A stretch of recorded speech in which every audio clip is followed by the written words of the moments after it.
All right. And this one is super interesting. And that is, in order to change reality, there has to be one underpinning. And Dr. David Hawkins talked about the one cotter pin, the one thing that precedes all change. And that is willingness. Now, if we're willing to make the change, we talked about last time observing where that border, that fence line, that possibility ends for us. I can't go any further. I just feel this way.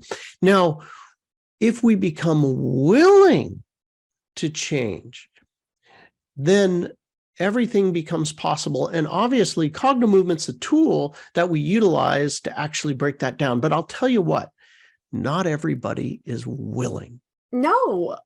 Not everybody's willing. No. You might say, you're uncomfortable, but I'm still not willing. You know what? I got to tell the story about the blind woman that I got into the elevator with.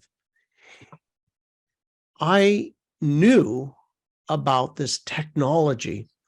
And the technology was they have a wafer you put on your tongue, and this has a little wire, and it's basically somehow it works with your optics so that you can actually see again. You can be fully blind, the eyes are not working, but you actually can see with this technology. This wafer you put on your tongue. And anyway, I happened to just one day, there was a woman who was fully blind, the red cane, the whole 9 yards, tick, tick, tick, tick. We, get in the elevator together, the doors close. And I was like, oh, hey, have you heard of this? There's this incredible new technology where you can get this wafer and you put it and you can totally see again. Have you heard about this? Oh, yeah, I know about that. That's weird. I would never do that. And I was like, oh my gosh. For her, she was not willing. Having the weird thing on your tongue, the little wafer on your tongue and the wire, for whatever reason, whatever that might be, there was an unwillingness. And all of us are that way, right? We're all that lady in the elevator. I'm that lady in the elevator on something. I know I don't feel good, but I'm not willing to change it.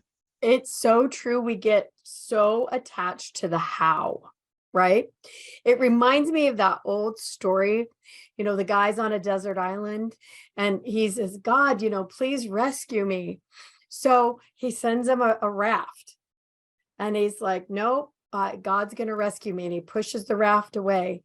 And then next a ship comes by and can we rescue you? No, God's going to rescue me, right? Sends the ship away.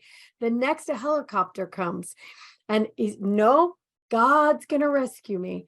So he dies on the island. And when he gets to God, God says, well, what happened? And he's like, God, you were supposed to rescue me. And he said, I sent you a raft and a ship and a helicopter. Why the heck did you get on? Right? He was so attached to the how that you don't recognize the other possibilities. So I see people in my office all the time. And this is funny when it happens, where I'll say, okay, if I had my magic wand and I could give you what you want right now, here it is. Is that it? Oh no, because if that happened and that person didn't apologize, if they didn't make it right, I don't want it. It needs to be exactly this way. So it's a funny thing. When you think about what you want, you do have to be willing to let go of the how, let go of all the reasons, just be available and aware that there's a whole realm of possibility for ways that could change.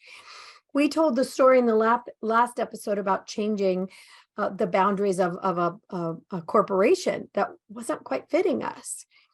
We didn't know how that would happen. In fact, we didn't even know that it would happen.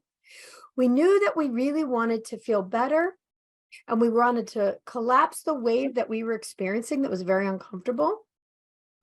And we were willing for it to happen. However, we were shocked when it happened immediately, and that it was the change of the boundaries of the corporation, but it could have happened a million different ways.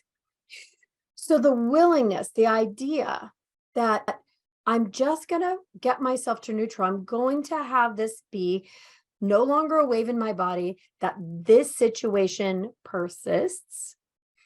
And then I'm going to see what happens next.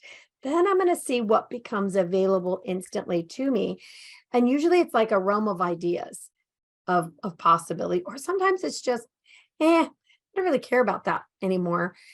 And then the next thing that happens is the answer that you didn't even know was possible in the universe at all.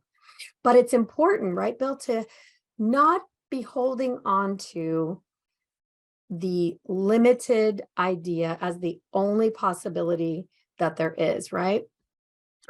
Yeah. And this expands all throughout life. Like, for example, I may want a lot of money, but the only way I see possible is the lottery. Yeah. But maybe that is tapping on you a different way. Maybe you got a new idea for a kitchen appliance. And you're like, you know what? This would really work, and people all over the world would be benefited by that. Or maybe the willingness to change is letting go of something else, like a letting go of a disability payment, so that there's a whole new realm of health. Like, a lot of people don't get better, and they have some sort of payment that is tied to them not being well. Yeah. I think the simplest way to say this is you have to be willing, meaning, okay, I'll let this change. You have to be willing to let go of what is. Right? I always think back about Abraham Hicks, and they'd say, but Abraham, it's true. It's really happening to me. It's real, right? If you're willing to say, okay, I think I don't want that anymore. And then, the next rule is getting it to neutral. And we'll talk about that next. But the first step is that availability of, yeah, I don't think I want this thing anymore. And I think I'm willing to let it be different than it is, however that happens. So, all right, you guys. So like this video, please, and subscribe so you get notified that there's more coming, because there is more of this list. But comment. We'd like to know how you feel and what you think about being willing to change what is, being willing to actually say, I don't like this, and I'm willing for something else to happen, and I'm willing to let it go, no matter what the consequences. So let us know how you think and how you feel by commenting, and join us for the next segment, because it's about that getting to neutral piece and what that means.